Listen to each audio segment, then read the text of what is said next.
Welcome to Mutt's American Crime, the podcast where we dive deep into cases that have communities shaken and families searching for answers. I'm your host, Kelsey Mutt, and tonight we are also joined by Mrs. Mutt from the podcast, The Mutt's American Crime, where we're discussing two chilling disappearances that not only left people puzzled, but also revealed an eerie family connection. I, of course, am talking about the cases of Summer Wells and Rose-Mare Bly, two young ladies, one niece, one aunt, both vanishing without a trace. I think you misspoke, my darling. What's that? You said I was from Mutt's American Crime. Oh, I'm sorry. A conversation with the Mutts. uh, you had looked into. We're going to start with Rose-Mare because she disappeared first, and then we're going to connect Summer and some of the theories behind her disappearance in with that. Now, you did look into Rose-Mare. What did you find? Well, first of all, she went missing on August 21st of 2009. She is classified as endangered missing. She was 21 years old at the time of going missing. At this point, she would be 37. She was born September 16th of 87. They have her listed as 5 feet even and 110 pounds. I'm assuming that's the weight that they have her at the time, at the time of her going missing. Yes. Right. She, at the time of going missing, was wearing a white tank top, a green V-neck sweater, and was wearing a white top, a green V-neck sweater, and was wearing a green V-neck sweater. There we go. I assumed you had turned it down. I'm sorry. Blue jeans, and I don't know what that was. Oh, yes, I do. That was my glucometer. I apologize. In true Wisconsin fashion, because she was living in Wisconsin. Notice I did say a sweater and blue jeans. Flip-flop sandals. Well, I'm going to give a description because I do have one for Summer at the time of her disappearance as well. And I will say that Summer Wells' Amber Alert is still active. Okay. Here is a description of Summer that was given at the time of her disappearance. Summer is described as a white female with blonde hair, blue eyes, and standing about 3 feet tall at the time of her, again, disappearance. She was wearing a pink shirt and gray shorts and believed to be barefoot. A reward of $73,705 was raised for information leading to the information that leads to the finding of Summer. This reward, however, was ruled by the Wisconsin courts to go to Child Advocacy Center of the 3rd Judicial District on February 2023. That just blows my mind that the Wisconsin courts decide, oh no, we're just going to go ahead and we're going to take this. I'm confused. Why are you confused? Summer. Yes. Wisconsin courts. Yes. Well, I don't know. Probably because part of the family does reside in Wisconsin, um, although her disappearance was from Tennessee. But yeah, that's it was. I'm not quite sure why. I didn't realize, was she visiting Tennessee? No, she lived in Tennessee. I don't know. I will say this about the Summer Wells case. Uh, First, ladies and gentlemen, let me say that this case was recommended by one of our listeners, who did, at the time of recommending the case, say it was a rabbit hole within a rabbit hole within a rabbit hole.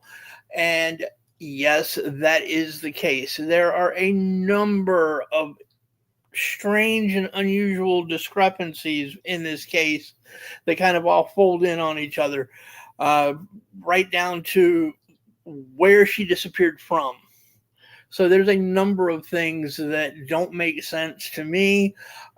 My hope when we decided to do this case was to keep it fresh in people's minds. Again, this is a 5-year-old girl who would now be 9, who is missing. Um, yes, Rose-Mare would be what, 37 now, but we're talking about a 5-year-old little girl who would now be only 9 years old. And so her Amber Alert is still very active, and it is imperative that we kind of keep this until she's found, one way or the other, fresh in people's minds. So there are going to be some discrepancies in this case that may not make sense. And to be honest with you, it's left me scratching my head a number of times. Well, I've got a few discrepancies that I've come across for Rose-Mare as well. Please feel free to share those. Well, I do want to continue here just to give you a description of Rose-Mare. She is a white female. At the description here says light brown hair, which she may color blonde or red. Brown eyes. She does have a tattoo of red cherries on the outside of her right ankle. They do have a few. Oh, Steelatry says the family of Summer lived outside of Rogersville, Tennessee, in Hawkins County. Mm-hmm. They lived in the Beach Creek area on Ben Hill Road. Yep. The boys were taken by Child Services about 6 weeks after Summer disappeared. We were going to be getting into that, Steel. Yeah, I ran across that as well. We'll be delving into that. There again are a number of things that were done. But go on, dear. I'm sorry. Okay. No, it's okay.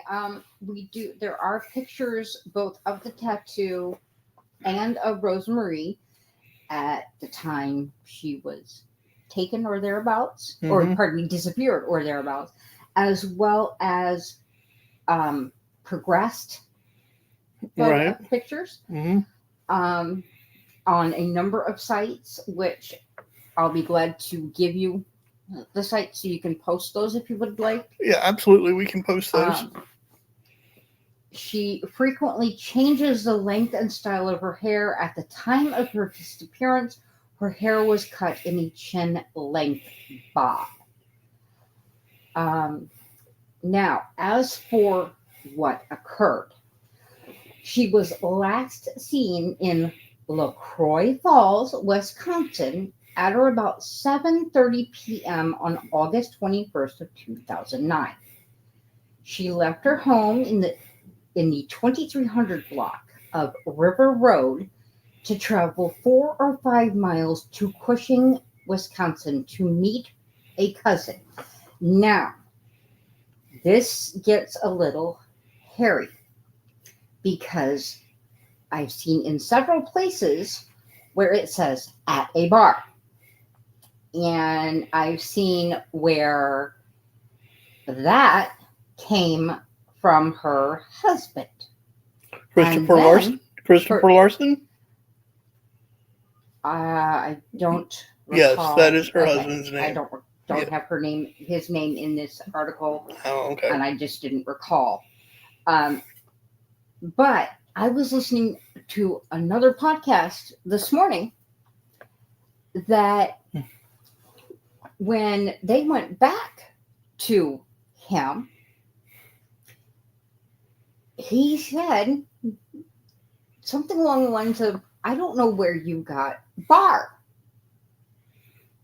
And when they said, you said, or something along those lines, he denied saying bar. So we have that as a discrepancy. The first so of there's many. A denial there as to who said bar and if bar was said. She was driving a white 2001 Pontiac Grand Am with the Wisconsin license plate numbered 535 M as in Mike, A as in Alpha, B as in Bravo. Now, sometime that night, Bly contacted her husband and said she'd be home by midnight. Okay. She never arrived in Cushing, however. She never met with the cousin. And she's never been heard from since. No, wasn't the vehicle found sometime later? I was just going to get that. Okay. Get to that. The car was found in a parking lot near a post office in Grantsburg, Wisconsin. Which is about 30 miles, I believe, what I read. Actually, 30 miles from St. Croix. Right. Well, this is St. Croix, but I believe it's St. Croix Falls, where she was actually from living. Yes.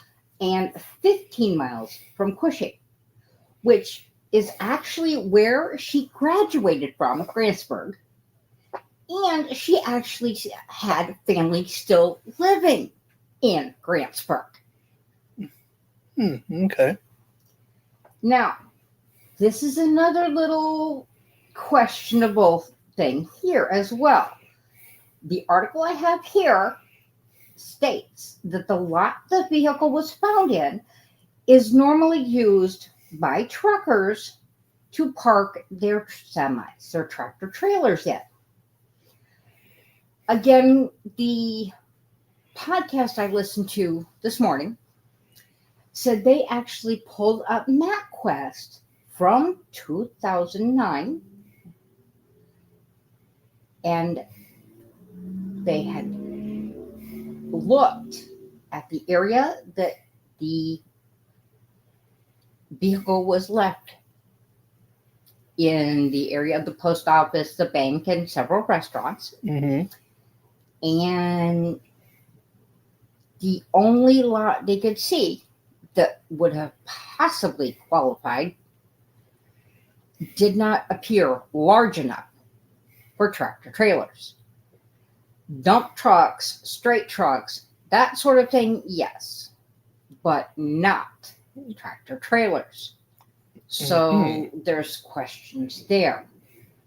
That said, the car was undamaged, no evidence of foul play, but the keys were not with the vehicle. The keys were never found. Interesting. And again, she had family in Grantsburg. So there's a question there. Could someone have the family have known something and not be telling? If she was trying to go somewhere, why didn't she, Well, is it my understanding that there was a rocky relationship between her? Just going to go into so that would make. Hi, Mo. That would make sense that if there Yeah. was some domestic violence one way or the other, that the family may have been well aware of the situation and just never said anything. Or because of said issues, she may have taken advantage of a underground organization, shall we say? Well, it's possible. But that I would question that to some extent too. But I'll explain why.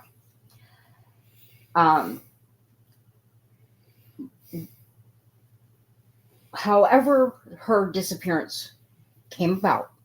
Right.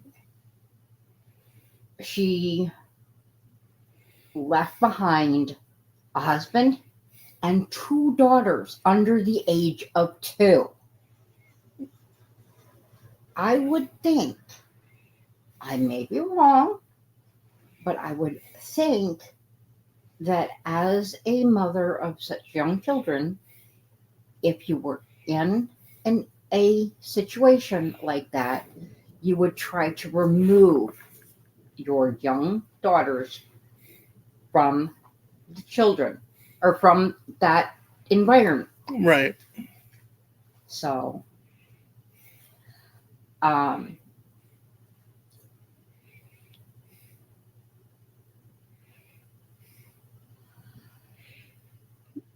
yes. But they were actually, he was the father of both of the girls. They got married that February of 2009. Okay, and she disappeared in August. So they'd only been married for about 6 months? Yeah. Now, wow, okay. In June of that 2009, he had actually filed for divorce. Mm. They had reconciled. They were back together.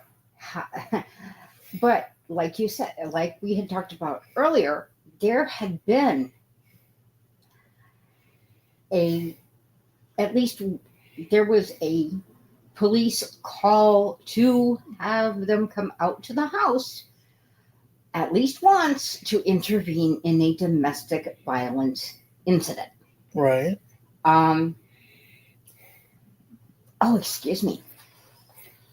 Her husband accused her of slapping him, and she accused him of putting her in a headlock and banging her head on the ground.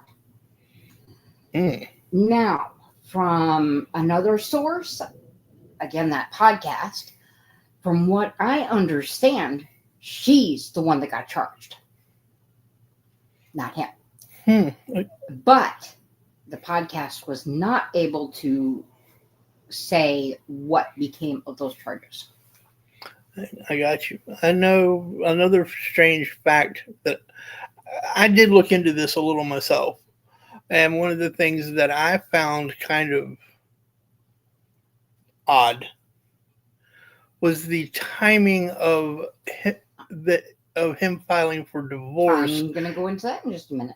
After she disappeared.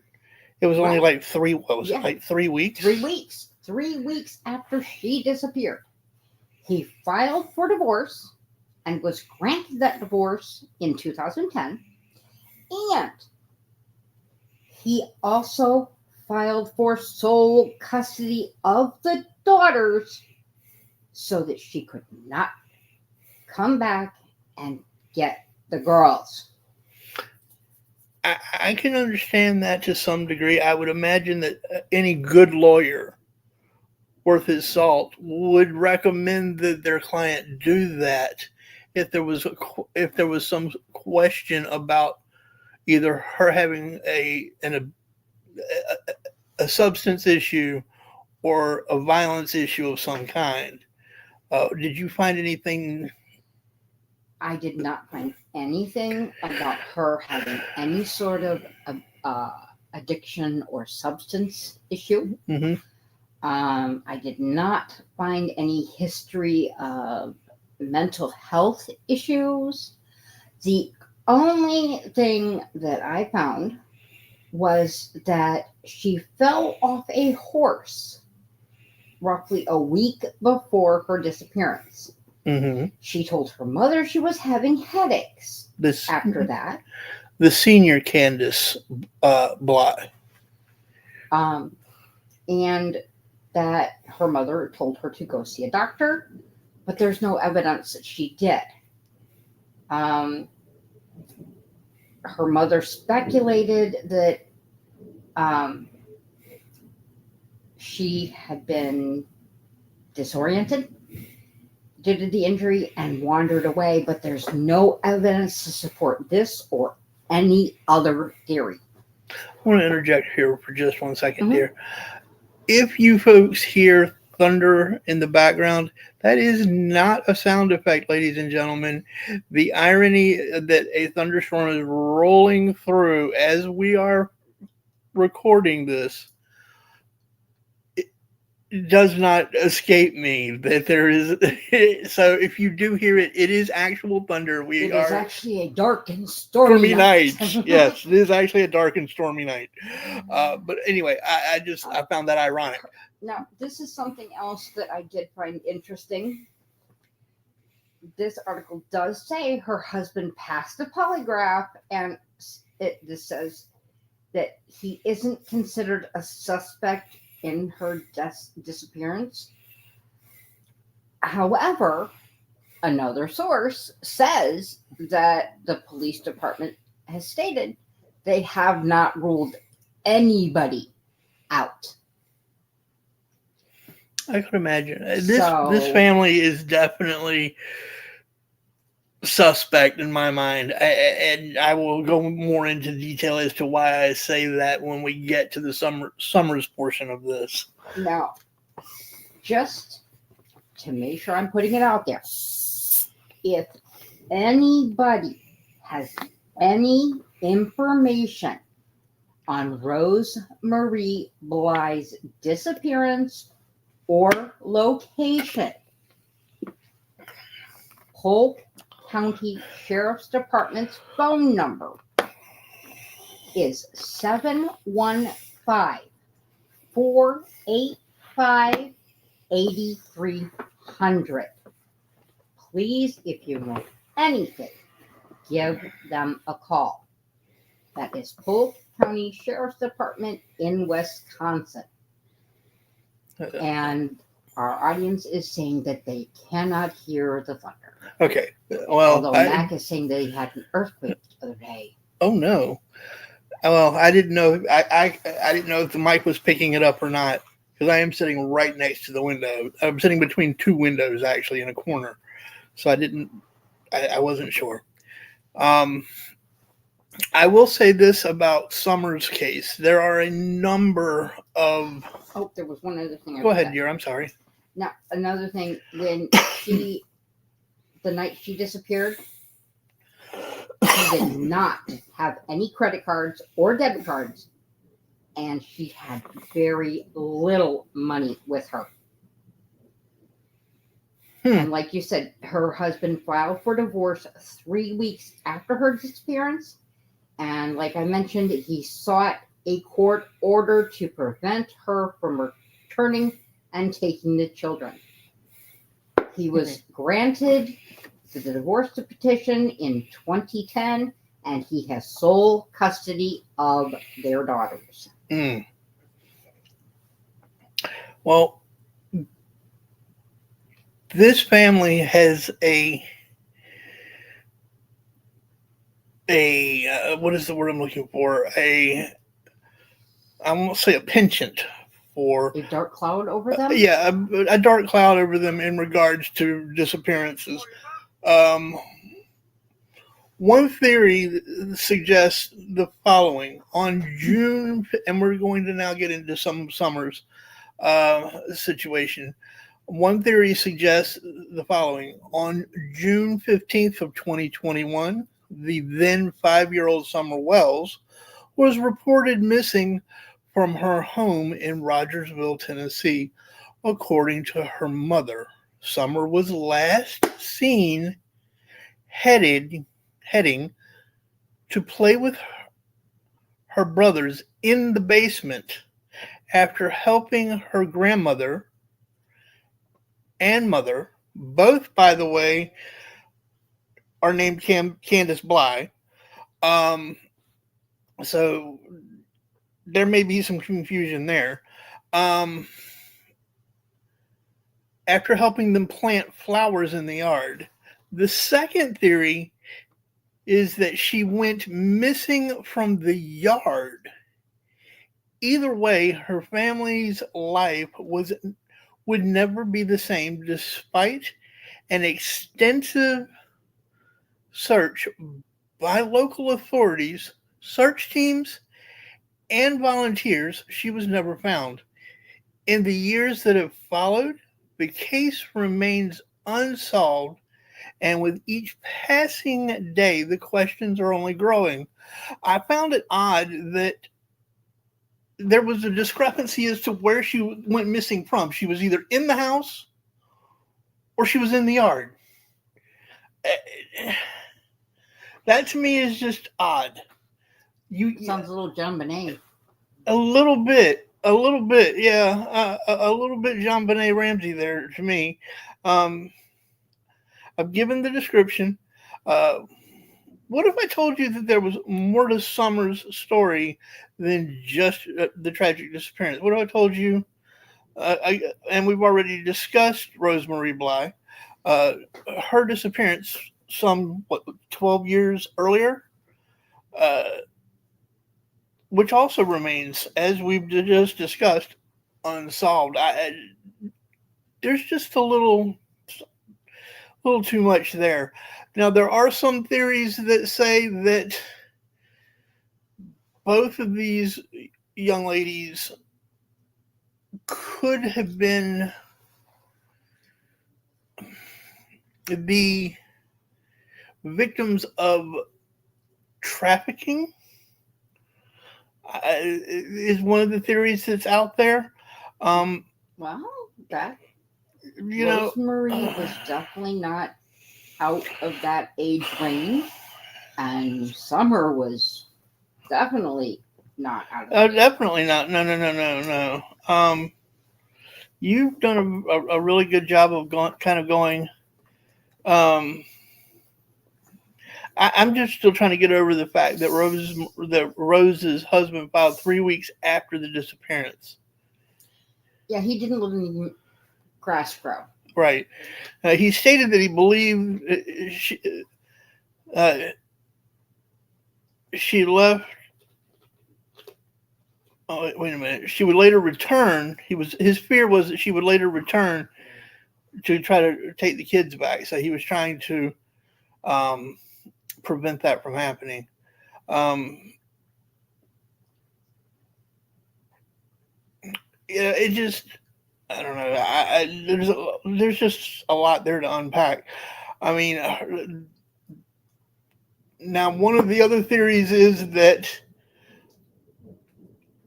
Don Wells, Summer's father, he was extensively looked into because of his criminal past. He had domestic violence issues. He had alcohol issues. CPS had been called on the children more than once, not just because of Don, but also because of Candace, the mother. So there's a lot there that just needs to be answered, in my opinion. Now, they've even gone so far as to, and by they, I mean the TBI, the Tennessee Bureau of Investigations, have gone so far as to have body language experts come in and review some of the interviews that Summer's parents did. And they found that there were some very unique discrepancies in the way that the body language just wasn't quite what it should have been for grieving parents. It just seemed a little too. In one particular article, it read that it just seemed a little too rehearsed. I'm going to interrupt for just a second. Sure. Steel and Tree says for you to check your email real quick. Check my email real quick, huh? Okay, give me just a second, ladies and gentlemen. I'm going to let you, while you check the email, you want to chat with the folks? So, Matt, you were on Cloud 9 during the earthquake and missed it? Is that what I'm understanding?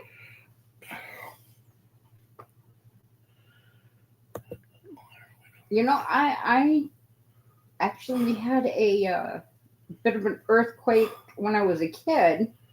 He says, don't read it out loud. I got to find it first. I was playing softball for 4-H as a kid, and we had an earthquake while I was doing that, and I don't think any of us felt it. So I'm not seeing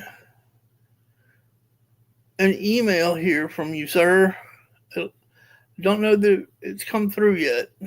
Celtic Mutt 1970 he says, at you've known Gmail. me long enough. Can I have a wrench, please? Yeah, absolutely. Hold on a minute. Steel, yeah. Get right on I that. thought he already had No, one. Max got one. I thought Steel had one. I really did. I thought he already had a wrench. I apologize if you don't. Let me jump over here real quick and fix that. I did. I thought he already had one. It was Steel and Tree that actually brought this. It was, yes. You know Steel and Tree? Eric. Because I wasn't. Yeah, he's already said. He's already told me I could. So. Oh, you took it away. What? He says you took it away. If I did, I didn't mean to. So let me fix that. No, Mac. I was always horrible at math. I was not much of a good athlete. That's what I'm looking for. Give me 1 second. 1970 Steel.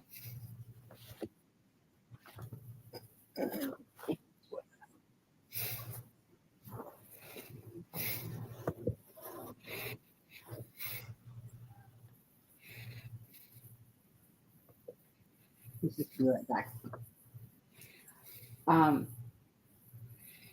No, I was until the last game of the season. I think I managed to make. Okay, he has been added as a moderator. Steel and Tree has. Okay. Well, he's going to be right back, so he'll be pleasantly surprised when he comes back, I would imagine. Yes, I would imagine.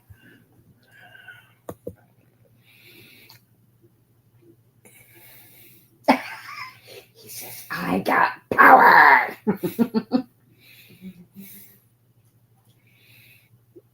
Yeah, I found it interesting that there was quite a bit of confusion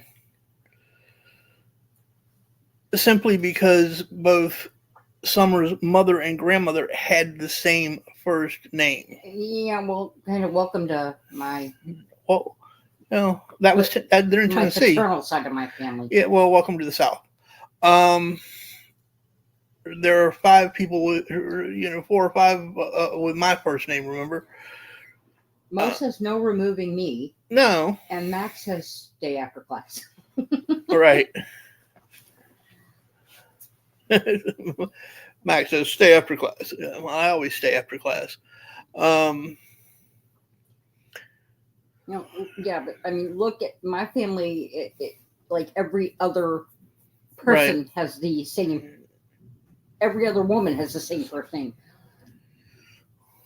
What I was going to say, Steel, was that because you brought this topic up, I'm actually starting to think of doing a podcast, at least occasionally, depending on how busy I am when school starts back up, of highlighting missing persons. With Summer's case being still unsolved, the subject is constantly being brought up through media attention. Theories range, and I just wanted to cover this,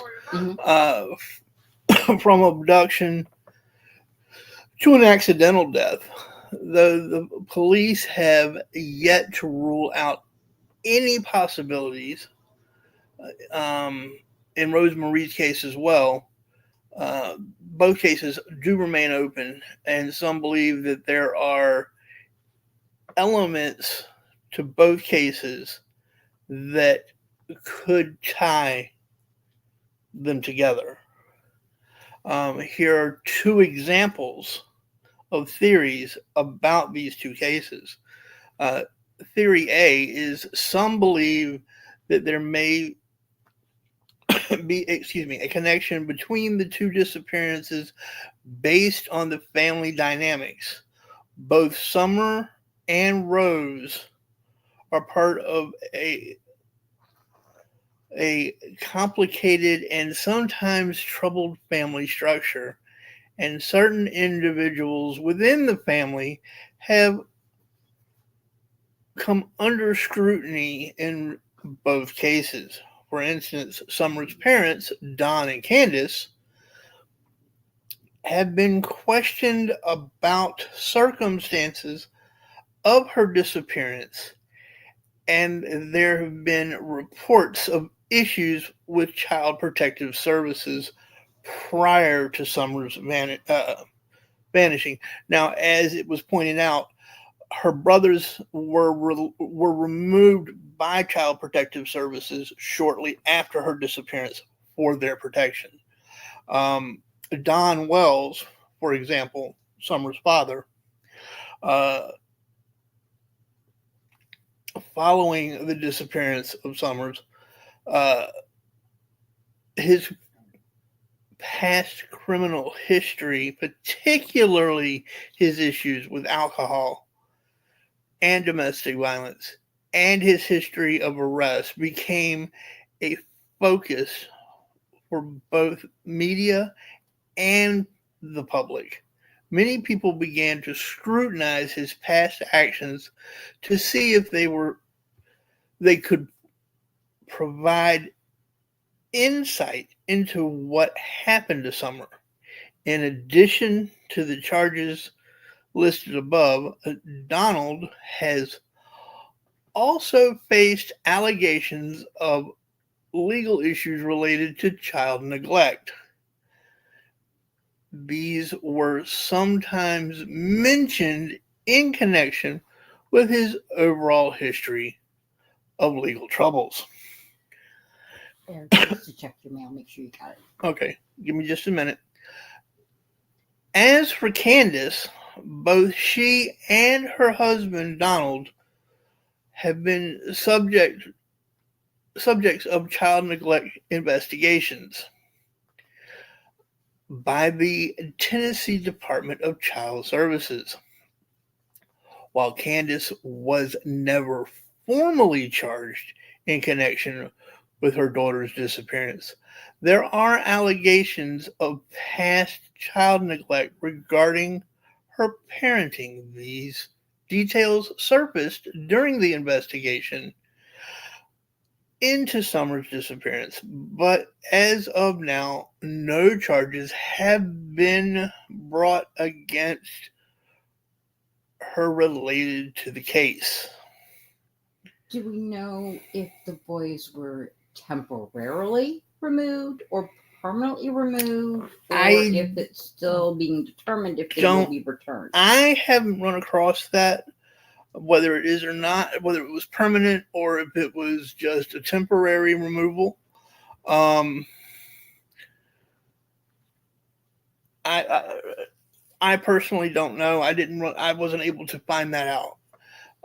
theory B, and I wanted to get these theories out. Okay. Sorry. No worries. Some theorists suggest that both disappearances may have been linked to human trafficking, as I mentioned earlier, particularly as both were young females and their disappearances occurred in remote rural areas. This theory draws on the fact that both cases have involved prolonged investigations with little public evidence emerging to explain the disappearances. Theory B2,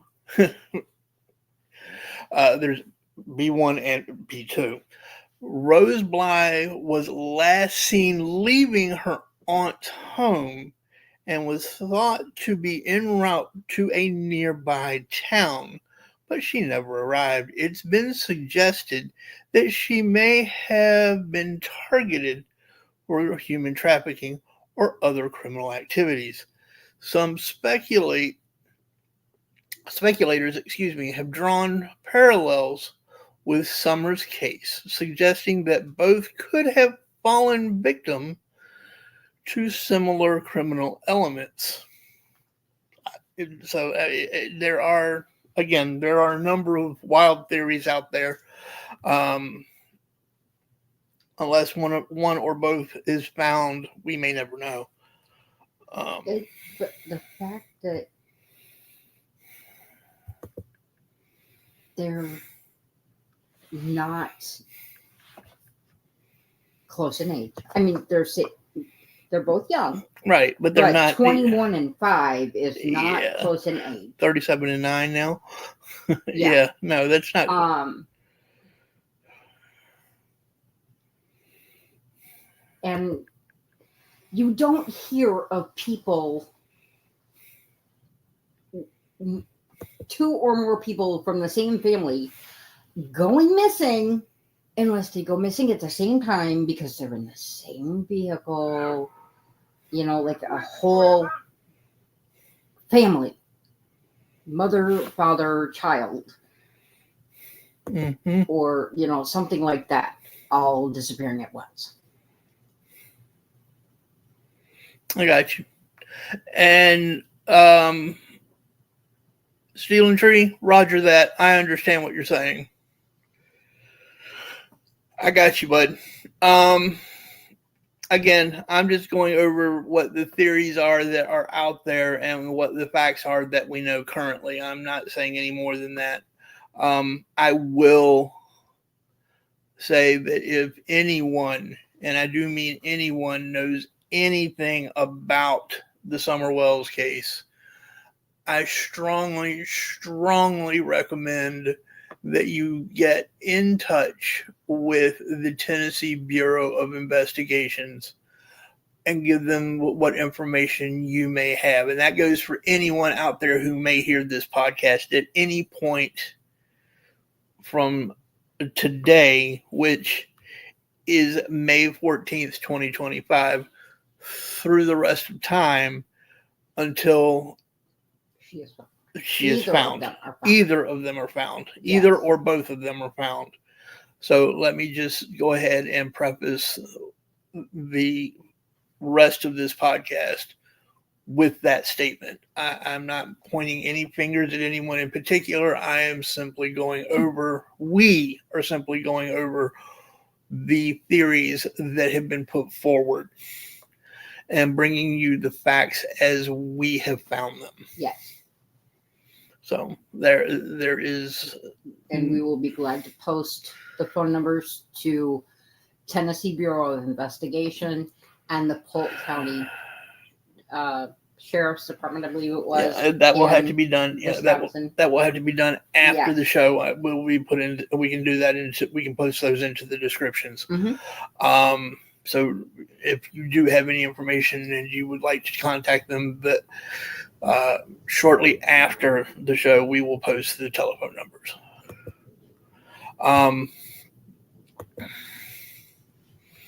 So yeah, I don't even know. Like I said, the fact when I first started reading this and I found that there was such a huge discrepancy in the fact that where she was located. Was she in the house or was she outside the house? You would think the parents would know, especially the mother and the grandmother, since supposedly she had been helping both of them plant flowers. Well, maybe it's a case of one thought she was in the house, the other one thought she was outside. Well, see, yeah, I mean, because in one thing that I read, it said that the daughter, Candace, I'm going to say Candace 1 and Candace 2, just for, this is where the things, Candace Senior, Candace Junior? yeah, Candace Senior, Candace Junior. Candace Junior supposedly had gone into the house after planting the flowers and was doing something in the kitchen, and Candace Senior was still outside. Mm-hmm. In one report that I read, Candace Junior then came outside looking for Summer, called her, and couldn't find her in the yard. But she had believed that Candace had gone, not Candace, that Summer had gone down into the basement, because she had said something about going to play with her brothers. Mm-hmm. Now that they were done planting flowers. Candace Senior said that she had given, if I remember my facts correctly, again from reading. Steel and Tree has been nice enough to post in the chat any information on Summer Wells. Call 1-800-TBI find, and the number for that as well. Perfect. And thank you for that, by the way. Yes, thank you very much for that. And I can go in and give the number for Polk County Sheriff's Department. Okay. It just there's just a lot of disjointed information out there. How do you not know whether the child was? I mean, you don't know whether your child was inside or outside. The grandmother couldn't have, who was still outside, supposedly finishing up the flower planting, couldn't tell whether her granddaughter was in the yard. The mother had gone into the house to do something in the kitchen real quick, believing her child was down in the basement. When they went down to the basement, she wasn't there. Now, I will say that according, again, to a lot of the things that I've read, the Tennessee Bureau and is it Hawkins County? I believe. I'm not. I think that's what you said. Yeah, the Hawkins County police did search the house, including the basement and her bedroom and Summer's bedroom. Eric says that the mother's timeline that day doesn't add up. I'm not sure if he means. He's talking about Summer's mom. Yeah, it didn't add up to me either. Steel and Tree, it didn't add up to me either. But the grandmother is the one that I found very hard to find credible.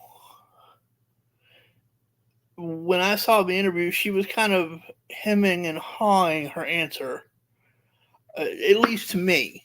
And you can find the interview that she did initially shortly after the girl's disappearance. It is still out there. I've seen it. And she just kind of seemed a little, I don't know. I think if my child was, or grandchild was missing, I think I would be completely frazzled. And she seemed a little too well put together for me. That's me. I'm a little suspicious of people in general. But again, if anyone does have any information, by all means, feel free to contact Tennessee Bureau of Investigations or the local police there in Tennessee. I think that if they can't remember the number or who to contact in Tennessee, Mm-hmm. I would believe they could contact even their local I'm sure. department I'm sure. and let them know that they have information on whether it's the Summer Wells case or the Rose-Mare Bly case, Mm-hmm. and that their local department would be able to look up the appropriate name and find out who to get in touch with. Right. Matt says, came up the road one day, a guy and two women were out in the yard and a little girl. Next thing that he knew, they were looking for them. The guy killed them and dismembered them. Meth had too close. Now, I will say that both families, though miles apart, do share the heartache of not knowing what happened to their loved ones. Candace Bly Summer's mother has publicly stated her frustration with the lack of progress in Summer's case, but she hasn't given up hope. And despite the heartaches she's already experienced, she continues to be an advocate for missing persons, especially for her daughter. So I'd like to take the time to not only thank Mrs. Mutt from a conversation with the Mutts for joining us tonight, but I'd like to thank you all as well for joining us for this episode of True Mutt's American Crime. There we go. Stay tuned for more episodes where we will continue to shine a light on the mysteries that haunt us. And as always, don't forget to like, subscribe, and share the podcast to help us keep the stories alive. Until next time, I'm your host, the Celtic Mutt, and this has been Mutt's American Crime, who... Wait. I'm sorry. Oh, snap. Now, remember, there may be those who say that this is a futile attempt and the lights will soon go out on this case, but we are here to shine a light in the darkness. Hope to see you next week. Bye-bye.